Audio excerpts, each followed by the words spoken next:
Vous écoutez le journal d'Iggy, chapitre 59, détenteur d'équidés ou propriétaire, le point sur la loi et vos nouvelles obligations avec Maître Émilie Vaccin.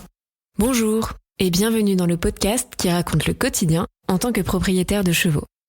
Moi c'est Fanny, je suis cavalière et propriétaire d'une jeune jument qui s'appelle Iggy. Avant de me lancer dans cette aventure dont j'ai toujours rêvé, je me suis posé énormément de questions. Et il m'a manqué un support pour pouvoir faire mes recherches, pour pouvoir m'aider, me guider à travers ce parcours. C'est comme ça que j'ai eu l'idée de créer ce podcast et que je vous donne du coup rendez-vous depuis plus d'1 an, tous les mercredis, pour vous partager des connaissances, mais aussi de la prise de recul en tant que cavalier cherchant à devenir propriétaire. Vous trouverez donc dans ce podcast de l'inspiration, de l'introspection, des témoignages, des idées, mais aussi des outils pour vous permettre à votre tour de passer à l'action et de construire votre relation rêvée. Que ce soit en solo ou avec mes invités, je pose ici tout haut les questions que tout le monde se pose tout bas. Alors ce chapitre, cet épisode, je l'attendais depuis longtemps. Celles et ceux qui me suivent sur Instagram le savent probablement, j'ai déjà fait des publications, des posts, des stories au sujet de la confusion entre la capacité détenteur d'équidés et le certificat d'engagement et de connaissance. Notre monde équestre est en plein changement. Entre les consciences qui s'éveillent, la connaissance qui se diffuse et les études scientifiques qui fleurissent, il y a aussi la loi qui se modifie. Dans ce chapitre, je reçois Émilie, qui est avocate. Elle s'est spécialisée au fur et à mesure des années en droit équin. Et oui, ça existe. En décembre 2022 a été voté le dernier pan de la loi 2021-1539 qui vise à lutter contre la maltraitance animale et conforter le lien entre les animaux et les hommes. 9 mois plus tard, il est temps de faire le point, la situation sur ce que ça change et quelles sont vos nouvelles obligations en tant que propriétaire ou détenteur d'équidés. Je vous laisse avec mon échange juste après le jingle.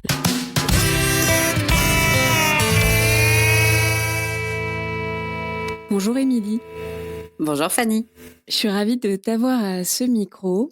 Je voulais faire cet épisode depuis un long moment, mais je ne voulais pas en fait le faire toute seule parce que parfois la loi est pas toujours évidente. Donc je voulais quelqu'un dont c'était le métier, qui soit capable de nous l'expliquer, de nous la vulgariser avec des mots simples, mais qui permettent à tout le monde de bien comprendre ce qui se joue. En gros, le but, c'est de faire cet épisode pour refaire le point et aider nos auditeurs à comprendre les nouvelles dispositions légales qui ont été votées l'hiver dernier, je crois que c'était décembre, tu me confirmeras, concernant la détention des équidés. Donc, comme tu le sais, dans ce podcast, il y a beaucoup d'épisodes qui concernent vraiment l'achat, entre guillemets, du cheval et la transition de cavalier à propriétaire avec toute la prise de responsabilité que ça incombe. C'est pour ça que je voulais vraiment faire un petit point juridique et légal, puisqu'aujourd'hui, donc, il y a des dispositions qui ont été votées, on va dire ça comme ça. Avant ce lourd programme, j'aimerais quand même que tu te présentes, que tu nous exposes ton parcours et ton rapport au cheval, parce que si tu es mon invité, c'est que tu en as un aussi. Je ne suis pas allée chercher n'importe qui.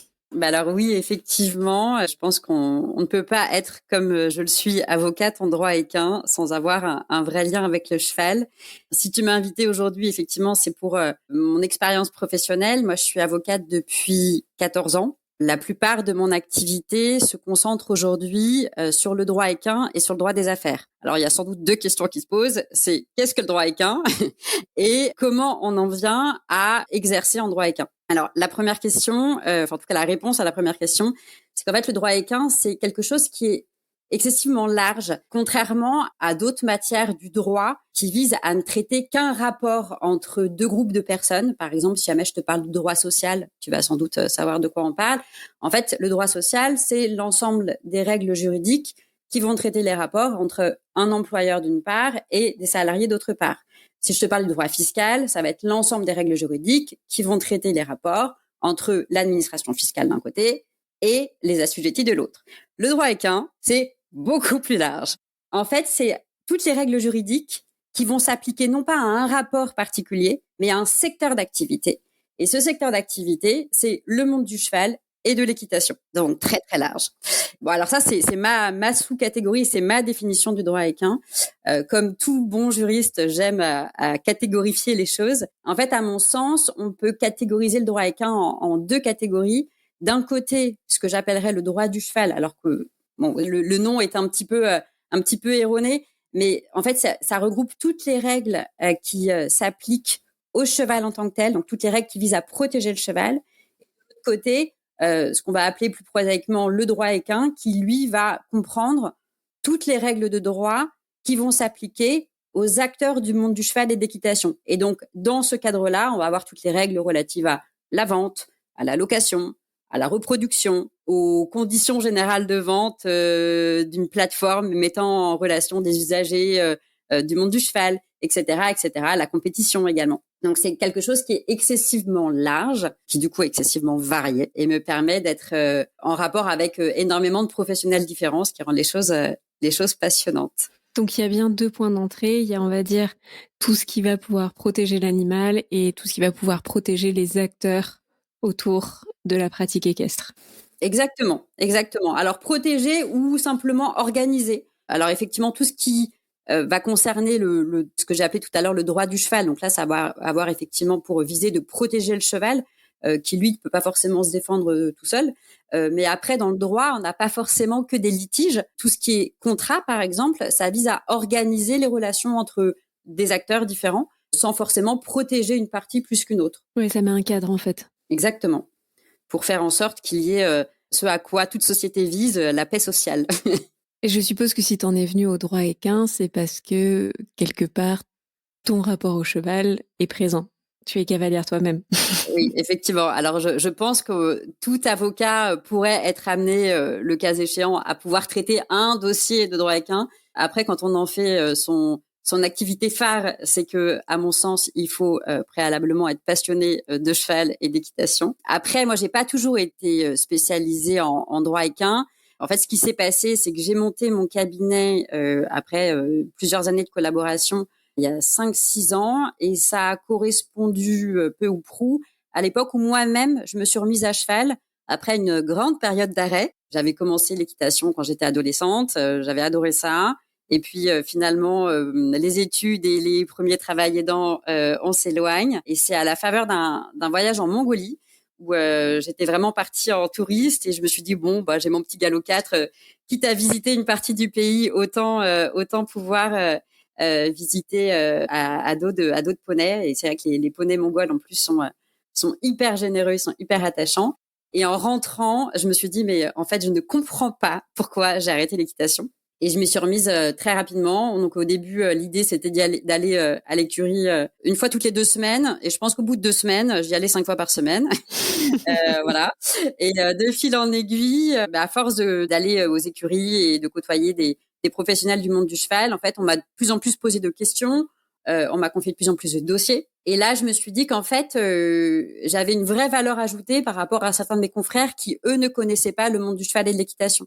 C'est-à-dire que c'est beaucoup plus facile pour moi de pouvoir comprendre un dossier et de pouvoir apporter effectivement, ne serait-ce qu'en rédigeant des contrats, des éléments qui ont une vraie valeur ajoutée parce que moi, je suis dedans et que je comprends la matière et que je comprends les implications qu'il peut y avoir. Et pour mes clients, c'est beaucoup plus facile de pouvoir m'expliquer les choses, leurs problématiques, parce que en fait, j'ai pas besoin d'aller chercher les définitions, de leur demander ce à quoi ça correspond. Après ça, je me suis formée aussi pour pouvoir asseoir un peu ma pratique. J'ai passé 2 DU, donc des diplômes d'université. Le premier, c'était un diplôme d'université qui est toujours délivré, je pense, en collaboration entre le Haras de la Sens d'une part et l'université de Malakoff, qui lui vise vraiment ce dont on parlait tout à l'heure, le droit du cheval, avec une grosse prédominance de l'éthique aussi, qui était très intéressante. Ça permettait d'avoir plein de réflexions, ne serait-ce que personnelles, sur notre propre rapport à l'équitation et au cheval. Donc c'était passionnant. Et le deuxième, qui a plus de visée juridique, qui est dispensé par l'université de Limoges et qui s'appelle diplôme de droit équin. Donc maintenant, j'exerce principalement en droit équin grâce à tout ça. Et puis parallèlement, depuis maintenant 2 ans, je suis moi-même propriétaire d'un cheval qui est un petit pur sang réformé des courses de galop, des courses de plat, qui est très talentueux, un peu têtu et qui a son petit caractère bien trempé de pur sang et qui est un cheval formidable. Voilà, qui fait mon petit bol d'air entre 2 dossiers. Rentrons directement dans le vif du sujet. Peux-tu nous expliquer de manière simple la loi numéro 2021-1539 qui, me semble-t-il, a été votée en décembre dernier? Alors, pour être totalement honnête avec toi, je ne connaissais même pas le numéro de la loi. Je suis allée le chercher pour l'épisode. Bravo, franchement, félicitations. Je pense qu'on connaît rarement les numéros de loi parce que c'est assez barbare. En général, on retient plutôt les dates et les noms. Et c'est là où c'est peut-être ce qui t'a induit en erreur. En fait, c'est une loi qui a été votée en novembre 2021. Donc, pas l'année dernière, l'année d'avant. Ce qui semblerait logique vu qu'il y a écrit 2021. Exactement. En général, c'est un indice. Là où tu as aussi raison, c'est qu'en fait, ce qui t'a induit en erreur, c'est que la disposition dont tu voudrais qu'on parle aujourd'hui, qui est le certificat d'engagement et de connaissance, lui, est entré en vigueur beaucoup plus tardivement, puisqu'il est entré en vigueur qu'au 1er janvier de cette année. Juste petit retour en arrière pour reparler de cette loi. Je te disais, en général, avocats, juristes, on parle des lois en parlant de leur date, mais surtout en parlant de leur titre. Et à mon sens, c'est toujours intéressant d'aller regarder quel est le titre de la loi pour savoir un petit peu ce qu'il y avait dans la tête du législateur au moment de voter les dispositions qui sont contenues dedans. Et ici, quand on regarde le titre de la loi, cette loi s'appelle, donc la loi avec le numéro que tu as cité, donc je serais bien incapable de retenir, qui commence par un 2021, loi qui vise à lutter contre la maltraitance et à renforcer les liens entre les animaux et les chevaux. Les animaux et les hommes, tu veux dire? Pardon, complètement. Les animaux et les hommes. Je suis tellement focus chevaux que voilà, j'en oublie les hommes. Mais effectivement, c'est une loi qui ne concerne pas que les chevaux et c'est pour ça que, voilà. Tout à fait, tout à fait. C'est un sujet qui est excessivement large. Et il y a plein de dispositions qui ne concernent pas les chevaux, justement, qui concernent plusieurs espèces. Mais après, pour reparler uniquement des équidés, parce que c'est quand même le but cœur du sujet. Alors, je me rappelle qu'à l'époque de où la loi a été votée, j'avais rédigé un article dans le magazine Grand Prix et je m'étais fait la réflexion qui était la suivante, qui était de dire, en fait, cette loi a un objectif qui est quand même très large, enfin, lutter contre la maltraitance. Et pour autant, quand on regarde son contenu, on a un petit peu que des mesurettes qui sont pas très polémiques. Donc, c'est pas la grande loi qui vise à lutter contre la maltraitance et à renouveler totalement un nouveau régime d'ensemble excessivement cohérent. Pour autant, je m'étais posé la question à l'époque en me disant, est-ce que c'est vraiment critiquable en soi? Et alors, c'était ma réflexion de l'époque et je pense que je suis toujours à peu près d'accord avec ce que les conclusions que j'en avais tirées alors. C'était de dire, en réalité, si on s'attache qu'aux mesures qui sont les moins polémiques possibles, pour autant, on traite quand même les sujets. Plutôt que de dire, on attend de pouvoir avoir les réponses à toutes les questions et finalement de ne rien faire. Et en l'occurrence, en ce qui concerne les chevaux, cette loi a voté plusieurs dispositions qui sont pas forcément très cohérentes les unes avec les autres. Il n'y a pas forcément de ligne directrice, mais pour autant, ça permet d'évacuer certains sujets qui étaient problématiques. Et parmi ces dispositions qui concernent les chevaux, on a par exemple alors l'interdiction des manèges japonais. Je suis pas sûre qu'il y en avait encore beaucoup en France, mais au moins pour les quelques résiduels qu'il y avait, au moins ça permet de régler le problème une fois pour toutes. On a également l'obligation d'inscrire dans les carnets des chevaux les interventions de névrectomie quand il y en a eu. Ça permet aussi de pouvoir éviter des drames derrière. On a une création d'une procédure de vente aux enchères pour les chevaux qui ont été abandonnés dans les écuries. Et malheureusement, c'est quelque chose qui se passe assez régulièrement. Donc ça, c'était important pour les professionnels, justement, les gérants de structure. Par ailleurs, on a un renforcement des sanctions pénales en cas de maltraitance. Et on a enfin la mesure phare qui fait le cœur du sujet de ton podcast aujourd'hui, qui est la création de ce fameux certificat d'engagement et de connaissance. Je trouve ça très intéressant que tu nous expliques que ça ne concerne pas que ça et que c'est bien un ensemble de mesures qui effectivement semblent un petit peu les unes des autres fourre-tout. Et on met tous les points qu'on n'a pas traités encore, on les met là-dedans. Pour autant, je trouve qu'il y a quand même une vraie dynamique. Ça montre quand même qu'il y a une vraie dynamique sur voilà l'ensemble des points qui... Alors, il y en a bien d'autres. Hein. C'est ce que tu nous disais un petit peu à demi-mot. C'est que, bien sûr, qu'il y a encore d'autres questions qui restent à être traitées. Mais c'est déjà des premiers points qui, pour moi, montrent que ça avance et qu'on avance dans le bon sens, entre guillemets. Le certificat d'engagement et de connaissance, qu'est-ce que c'est concrètement? Ça ressemble à quoi? Qui le délivre? Donc, ce certificat, d'abord, c'est quoi? C'est un document. C'est un papier. C'est un papier qui est un peu épais parce qu'il fait quand même 11 pages. Ça, c'est le modèle qui figure et je pourrais peut-être te transmettre le lien que tu pourras éventuellement mettre en référence. Oui, tout à fait. C'est un modèle de certificat qui est édicté spécifiquement pour les équidés qui est accessible sur le site du service public, de gouvernement.fr. Donc ça, c'est important. Enfin, en tout cas, c'est toujours intéressant de pouvoir y jeter un œil. Moi, j'aime toujours revenir un petit peu à l'objectif des mesures.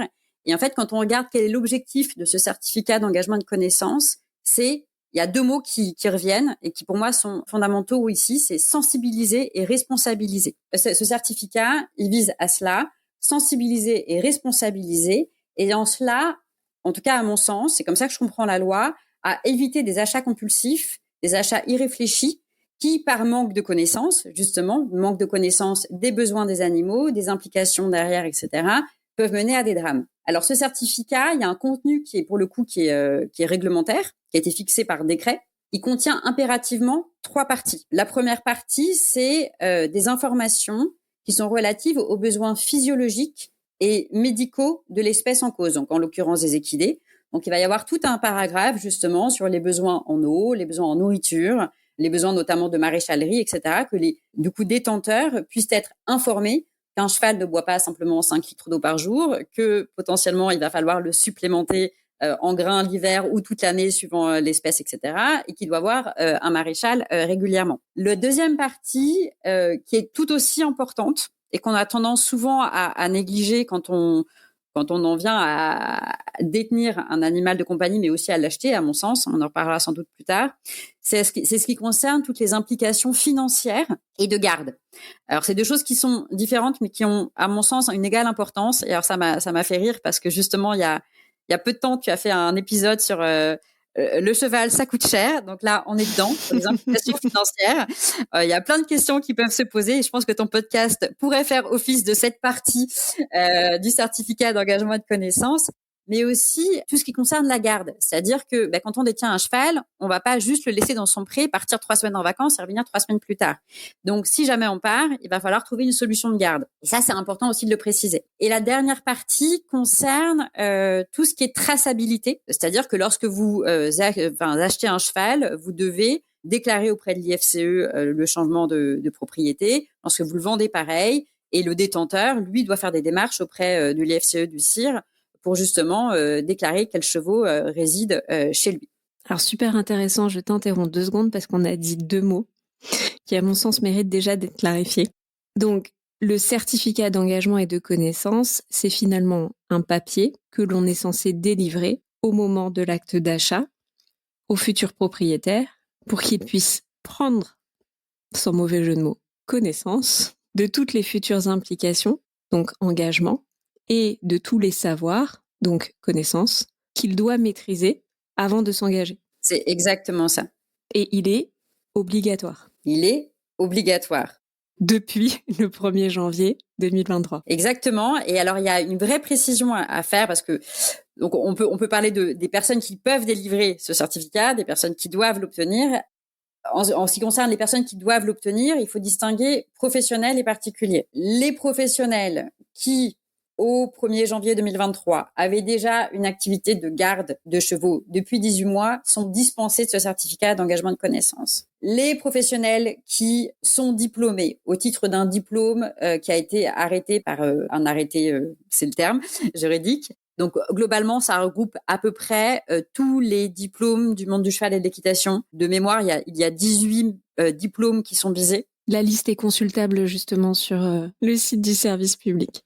Mais en gros, tout ce qui va être BPGEPS, les diplômes professionnels, d'agriculture pour l'hébergement, tout ce qui va être pension, les élevages, etc. Tous ces métiers-là, aujourd'hui, doivent avoir leur certificat. Enfin, le diplôme délivre le certificat. Voilà, c'est ça.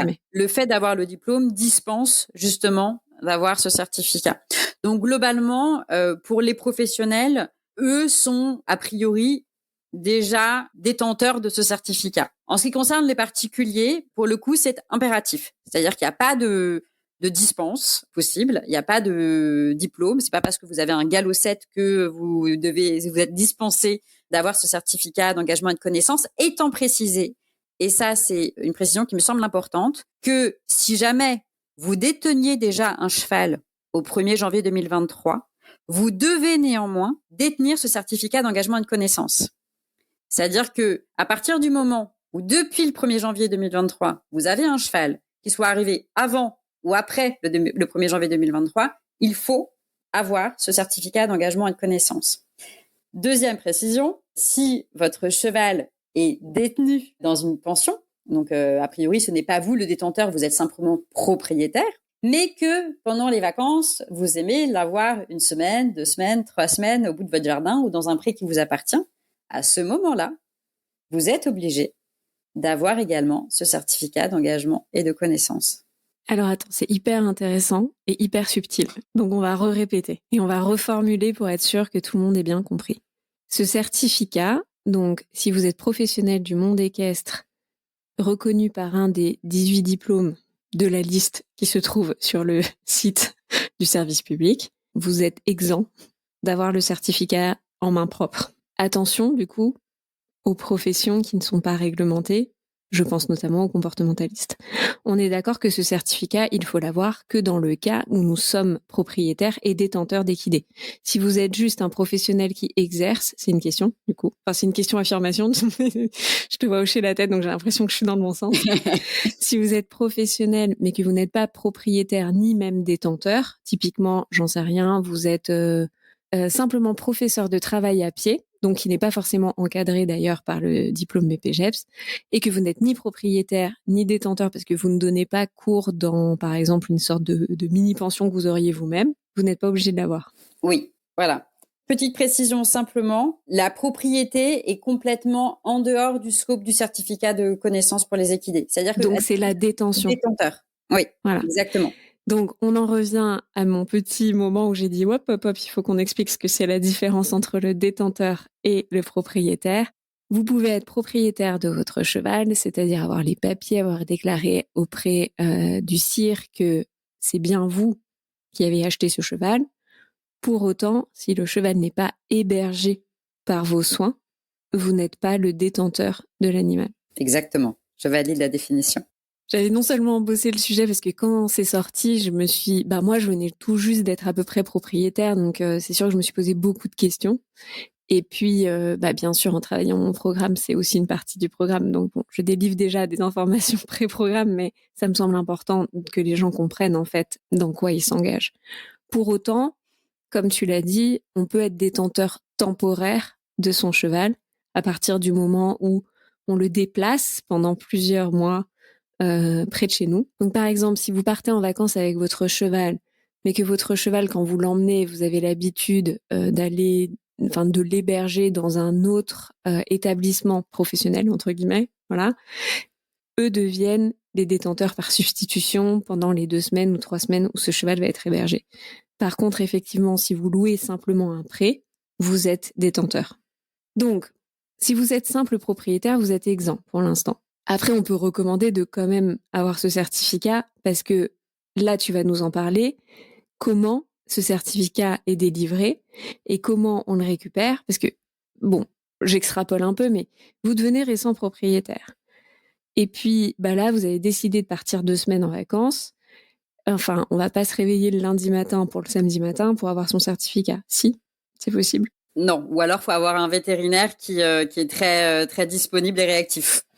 Maintenant, on va prendre le temps d'expliquer qui délivre, qui est habilité pour délivrer ce certificat et en gros, quelles sont les étapes un petit peu pour l'avoir, pour justement éviter cette situation où c'est panique à bord, on veut récupérer son cheval pour quelques semaines et on n'a pas le papier. Alors, qui délivre ce certificat d'engagement et de connaissance? 2 types de personnes, soit d'un côté les vétérinaires, qui ne sont pas obligés de le délivrer. C'est un acte qu'ils sont libres de bien vouloir délivrer ou pas.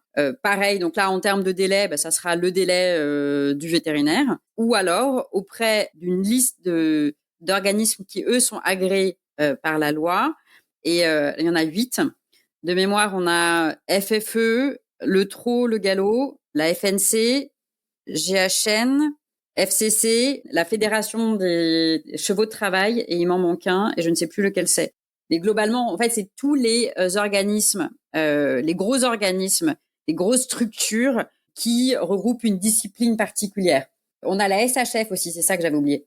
Donc les jeunes chevaux. Voilà, donc toutes ces institutions, elles sont habilitées à délivrer ce certificat, sachant que pour chacune, En fait, chacune est libre de gérer ses propres délais. Donc, il va falloir s'organiser un petit peu en amont, sachant qu'il y a une vraie différence, là encore, entre le certificat d'engagement de connaissance qui s'applique aux animaux de compagnie, donc chien-chat, globalement, et les équidés. C'est-à-dire que pour les animaux de compagnie, il y a un délai impératif et incompressible de 7 jours qui doit s'écouler entre le moment où vous signez cet engagement, ce certificat d'engagement et de connaissance, et le moment où vous pouvez acquérir l'animal de compagnie. Pour les chevaux, ce délai de 7 jours n'existe pas. Donc, à partir du moment où votre vétérinaire ou l'un des organismes qu'on a cités vous a délivré votre certificat d'engagement et de connaissance, vous pouvez acquérir un cheval et vous aurez ce certificat. Alors, je vais même apporter une précision parce qu'en fait, moi, je l'ai fait. Je crois que c'est avec la société hippique française. En fait, je sais qu'il y a un des organismes, et j'ai un trou de mémoire en fait en enregistrant cet épisode, bravo Fanny. Mais en fait, je sais qu'il y a un des organismes qui le délivre en ligne. Par contre, en fait, il faut passer un test. Donc, il faut s'inscrire, passer un test, et à partir du moment où on remplit le test correctement, on a effectivement le certificat qui est délivré, entre guillemets, en temps réel. Je remettrai le bon lien en description de l'épisode si ça vous intéresse, de cet organisme. Il me semble que c'est la société hippique française qui le fait. Néanmoins, c'est assez intéressant parce que moi, que je me rappelle quand je l'ai passé, je l'ai eu du premier coup, mais je l'ai passé aussi en ayant Iggy déjà depuis 18 mois. Donc forcément, on va dire que certaines de mes connaissances étaient mises à jour. Pour moi, c'est vraiment important de le prévoir parce que c'est pas le moment où on va se mettre la panique à bord. C'est-à-dire que le jour où on récupère un prêt, on a déjà beaucoup de choses à réfléchir. Donc c'est pas la peine de rajouter ce petit moment de panique où on se dit « oulala, j'ai pas le certificat ». Moi, j'ai donc une deuxième question. Dans quel cas, dans quelles circonstances, potentiellement, on peut nous le demander? Donc, sous-entendu, est-ce qu'il y a des contrôles? Qui est habilité à nous le demander ou à ne pas nous le demander?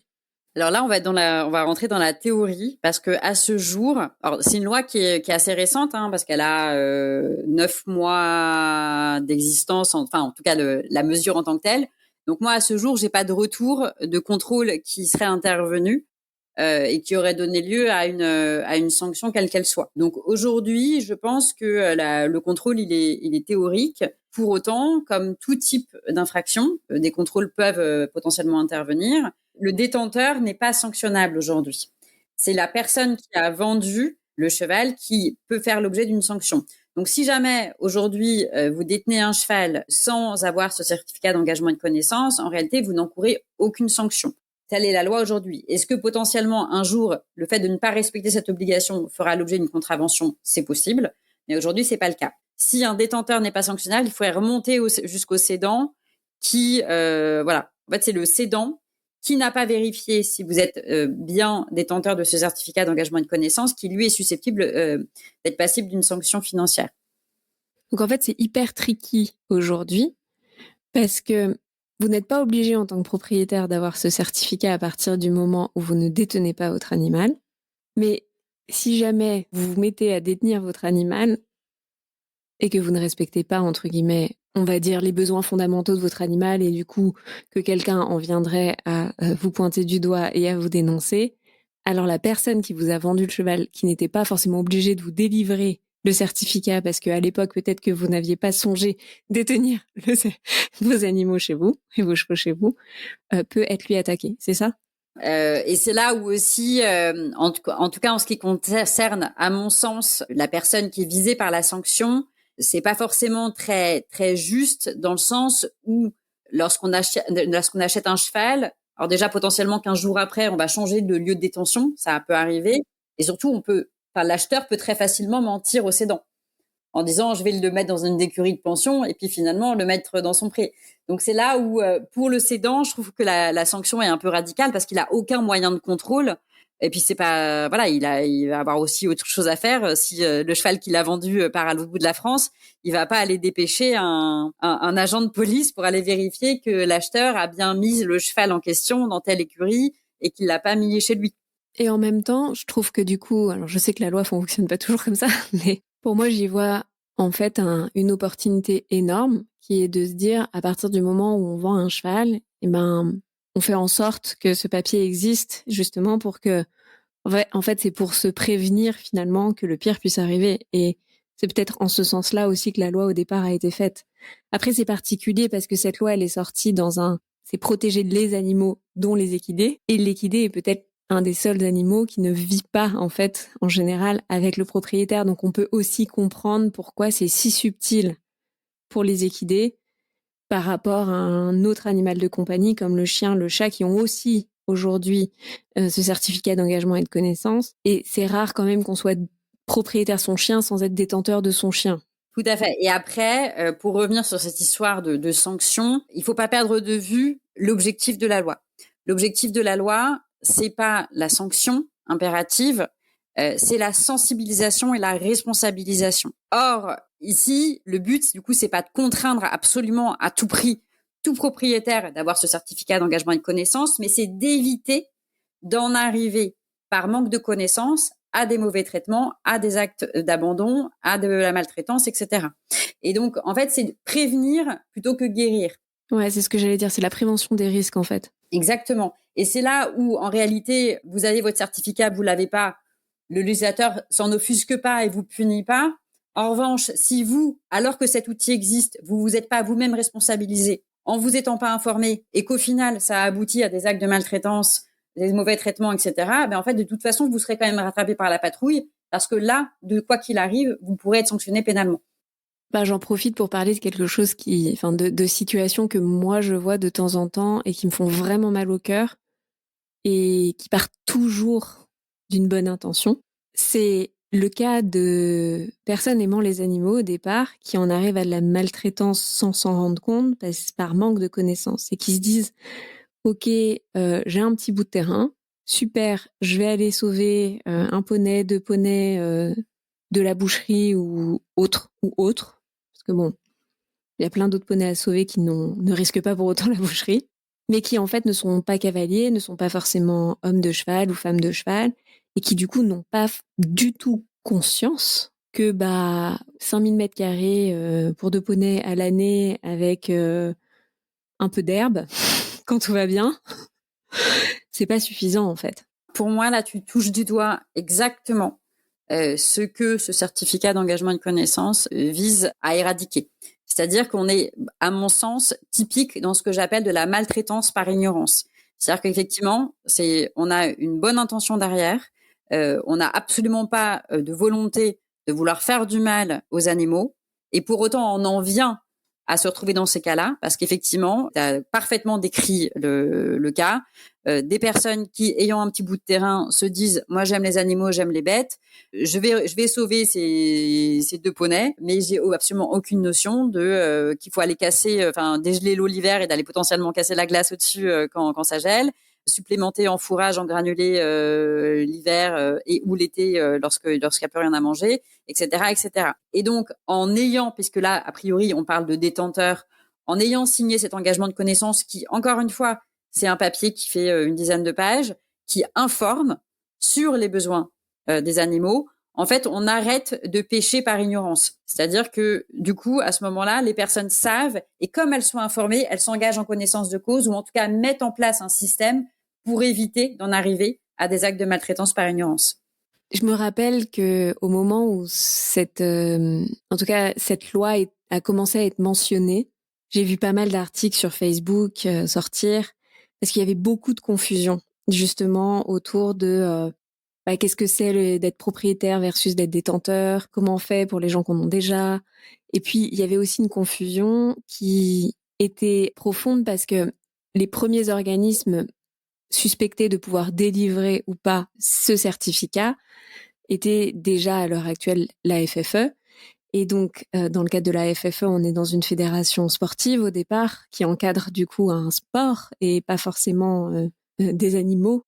Alors bien sûr, on peut pas faire d'équitation sans cheval, mais je comprends que dans l'esprit des gens aujourd'hui, on n'est pas obligé d'avoir une licence à la FFE pour être propriétaire, parce qu'on peut avoir effectivement un cheval sans forcément être cavalier. Je me souviens un peu de beaucoup de messages, de tollé-bolé, de mais qu'est-ce que la FFE vient faire dedans, etc., etc.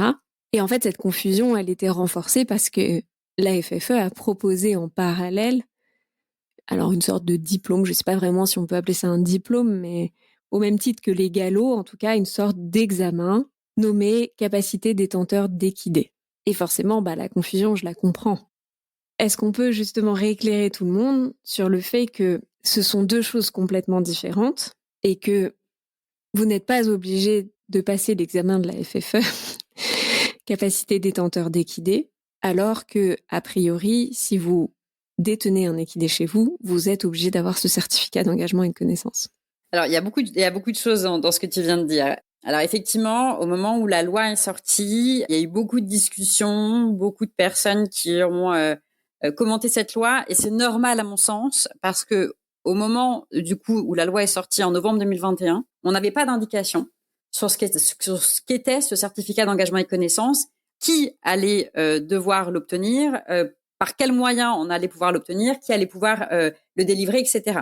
Donc il y avait vraiment pas mal de trous dans la raquette, et ce n'est que quasiment un an plus tard qu'en réalité le décret d'application est venu préciser un peu tout ça. Et donc entre-temps, forcément, ça a fait couler beaucoup d'encre. C'est à ce moment-là, et donc à partir du moment où la loi est sortie, qu'effectivement la FFE s'est emparée du problème en se disant, en fait, nous, il va falloir qu'on délivre ce fameux certificat d'engagement et connaissance, et du coup, on va créer ce dont tu parlais, donc le diplôme, parce que il s'agit véritablement d'un diplôme, qui est la capacité détenteur d'équité. Alors ça se ressemble, mais c'est pas la même chose, effectivement. Il faut pas confondre les deux, c'est-à-dire qu'effectivement, on a la capacité qui ne vise que les cavaliers, c'est-à-dire que pour pouvoir avoir cette capacité, il faut être licencié FFE, et c'est une formation, c'est-à-dire que de mémoire, il y a 2 modules de 7 heures, enfin une formation pratique. Donc sur le contenu, on est à peu près sur les mêmes thèmes. On a effectivement pas mal de thèmes qui se ressemblent. Pour autant, cette capacité n'est pas obligatoire. Alors que le certificat s'adresse à tous les détenteurs, tu l'as très bien dit, cavalier, non cavalier, et est obligatoire. Donc, avoir le certificat permet néanmoins d'aller passer la capacité. On peut avoir les deux, c'est pas interdit. Pour autant, si vous avez la capacité, à mon sens, à ce jour, il faudrait interroger la FFE là-dessus. Je ne suis pas sûre que les 2 documents soient équivalents. Il est possible qu'il y ait une équivalence qui soit donnée. C'est-à-dire qu'à partir du moment où vous avez la capacité, la FFE puisse vous délivrer également le certificat qui va avec. Logique, parce que le plus peut le moins. Ceci dit, je te dis ça, mais moi j'ai passé ma capacité et je n'ai pas eu... j'ai un document qui valide ma capacité, mais j'ai fait la démarche du certificat sur un autre site. J'avais envie juste de remettre l'église au centre du village, comme on dit, pour que les gens comprennent bien que ce n'est pas la même chose. Pour autant, je trouve ça plutôt aussi une bonne démarche du point de vue de la FFE de mettre en place un diplôme pour tout simplement se préparer aussi, d'une certaine manière. Il faut comprendre la logique derrière. Il y a beaucoup de gens qui, en fait, ne différencient pas le fait d'avoir un cheval du fait d'être cavalier. C'est-à-dire que souvent dans notre rapport au cheval, ne serait-ce que quand on est enfant, le premier moyen le plus simple de se rapprocher d'un cheval reste encore de s'inscrire au poney club. On n'a pas tous un voisin qui a un cheval dans un jardin. Okay, ça dépend où on habite, mais même quand on habite en pleine campagne, on n'a pas forcément l'agriculteur du coin ou le voisin qui a son propre cheval et qui peut nous mettre au contact de cet animal. Donc c'est vrai que le premier rapport, le premier rapprochement se fait souvent aussi à travers la pratique de l'équitation et du coup pour le grand public, il y a aussi souvent ce premier réflexe de dire cheval, équitation, centre équestre, donc pratique sportive. Donc ça semble assez logique que la FFE, pareil, fait la gestion des risques en proposant quelque chose qui est destiné à faire en sorte que les personnes puissent, au travers de cette fédération, avoir un diplôme pour, entre guillemets, devenir propriétaire. Oui, et se préparer à détenir un cheval chez eux. C'est-à-dire qu'effectivement, se dire j'ai mon galop X, Y ou Z, je suis cavalier.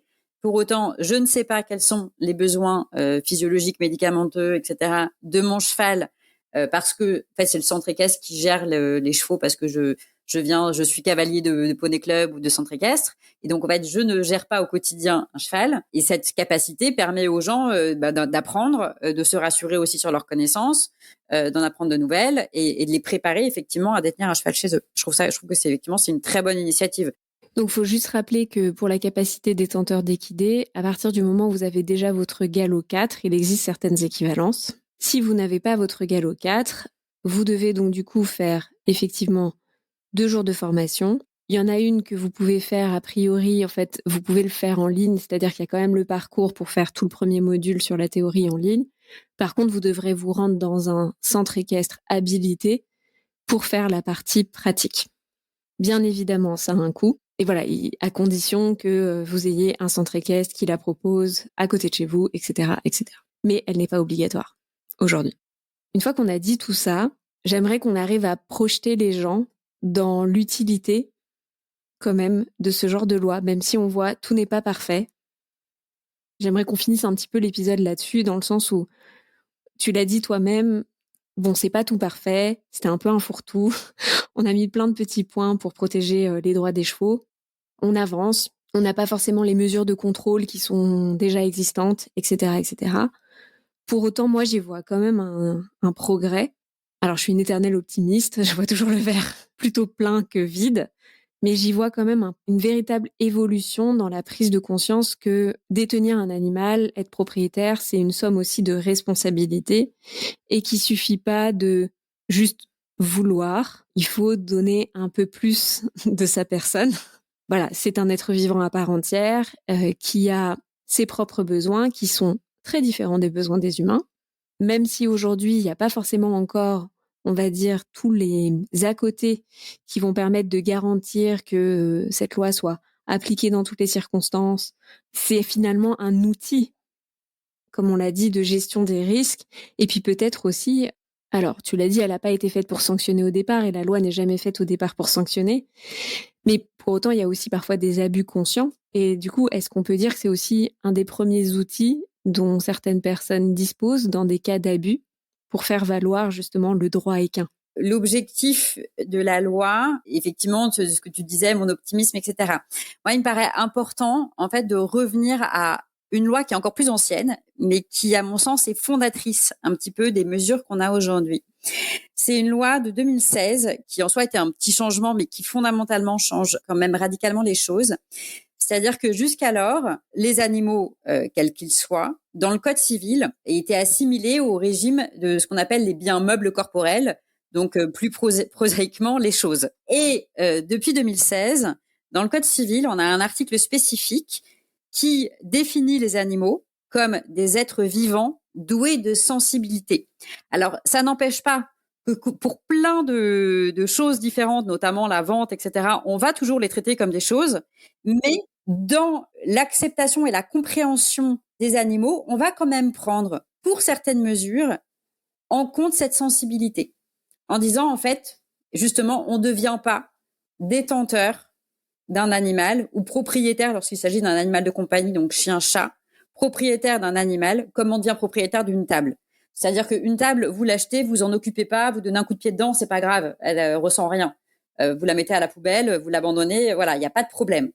Lorsque vous devenez propriétaire d'un chien, d'un chat, ou lorsque vous venez à détenir un cheval, et bien à ce moment-là, il faut avoir la conscience et la responsabilité de cette sensibilité. Vous êtes le gardien de cette sensibilité et il faut faire au mieux pour que cette sensibilité soit pas atteinte. Et donc, on en revient à notre fameux certificat. Le fameux certificat, ça permet de dire aux personnes qui vont avoir la garde de l'animal, attention, avant de devenir gardien, il y a une liste de warnings. Ces warnings, c'est un cheval, ça boit, ça mange, ça voit le maréchal. Ça a besoin de bouger, de se déplacer. Exactement, exactement. Et donc, en ayant cette liste de warnings, les gens, logiquement, avant de passer à l'acte et de devenir gardien, doivent s'assurer d'avoir les moyens matériels, financiers, le temps aussi, parce que ça demande du temps d'être gardien d'un animal, de pouvoir passer le cap. Et pour revenir à ta question subsidiaire qui était, est-ce que malgré le fait que ce certificat d'engagement et de connaissance ne soit pas sanctionné en tant que tel, est-ce que nous, avocats en droit équin, on peut s'en servir, ou est-ce qu'un magistrat qui aura à trancher un litige qui a trait à des actes de mauvais traitement ou des sévices graves, etc., pourra s'en servir? Eh bien, à partir du moment où le gardien devait signer ce certificat d'engagement et connaissance et ne l'a pas fait, ou au contraire l'a signé et n'a pas respecté ses engagements, à ce moment-là, à mon sens, le magistrat pourra tenir compte de cette circonstance pour dire, voilà, vous connaissiez, vous saviez, vous auriez dû connaître et vous ne l'avez pas fait. Donc, je requiers, en tout cas, ça sera le procureur, je requiers l'application de la peine la plus stricte pour pouvoir faire en sorte que de tels actes ne soient pas commis une nouvelle fois. Et ça, à mon sens, c'est n'engage que moi, c'est un progrès. En tout cas, ce qui est sûr, c'est que de responsabiliser les futurs gardiens par rapport à la charge qu'est la garde d'un animal, c'est, à mon sens, effectivement prépondérant. C'est-à-dire qu'encore une fois, on n'achète pas un animal comme on achète une table, une chaise. Super. Merci, Émilie. Ben, merci à toi. On peut te retrouver sur Instagram. Je vais mettre ton compte. On peut te retrouver, je suppose, aussi sur LinkedIn. Tout à fait. Qui est plus professionnel. Mais voilà, est-ce que tu peux juste en un mot pour finir nous dire un peu le type de cas que tu traites en tant qu'avocat côté professionnel ou même propriétaire? Parce que il y a et des professionnels et des propriétaires qui écoutent ce podcast. Dans quel cas faire appel à toi? Pour quel type de problématique? Très rapidement, on en a vaguement parlé au début, mais voilà. C'est excessivement large. Moi, j'aurais tendance à dire évidemment en amont, puisque avant de justement de s'engager dans un parcours d'achat, ou pour les professionnels, avant d'établir des contrats qui ne sont pas revus par un professionnel du droit, en fait, vous vous mettez à risque.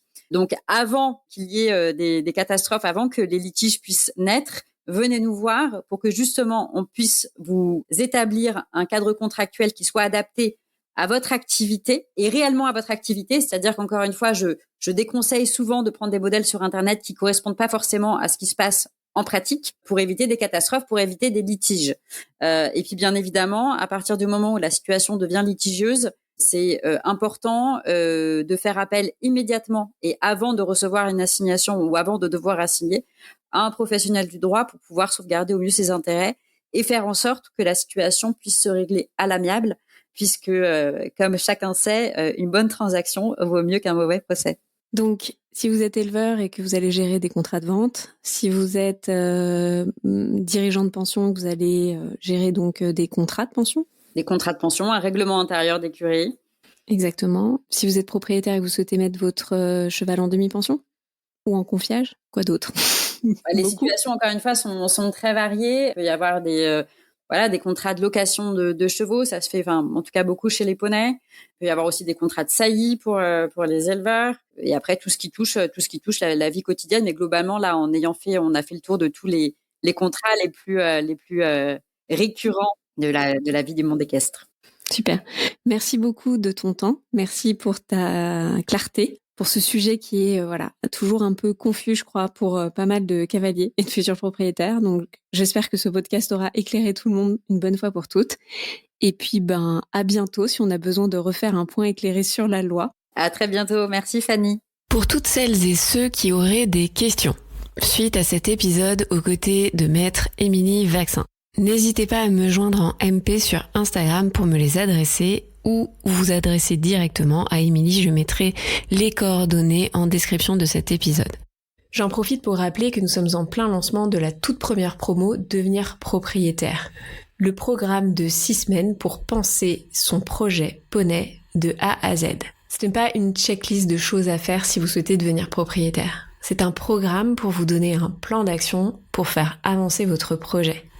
Le programme a été pensé en promotion de manière à ce que vous puissiez être au contact d'autres personnes qui sont elles aussi en recherche, que vous puissiez profiter d'une émulation collective, que vous puissiez échanger avec des gens qui se posent les mêmes questions que vous, au même moment que vous. Si ceci vous intéresse, sachez que la liste d'attente est déjà ouverte et que les inscriptions officielles seront mises en vente ce vendredi 17 novembre. Je vous laisse le lien en description de l'épisode. Si vous avez aimé le podcast ou si vous l'avez trouvé utile, vous pouvez le partager bien évidemment à votre entourage ou me laisser un commentaire et une notation sur les plateformes Apple Podcast ou Spotify. Si vous voulez suivre le quotidien d'Iggy et moi, n'hésitez pas à nous rejoindre sur Instagram ou TikTok @iggy.journal. Comme toujours, chers auditeurs, je vous remercie fidèlement de votre écoute. À la semaine prochaine.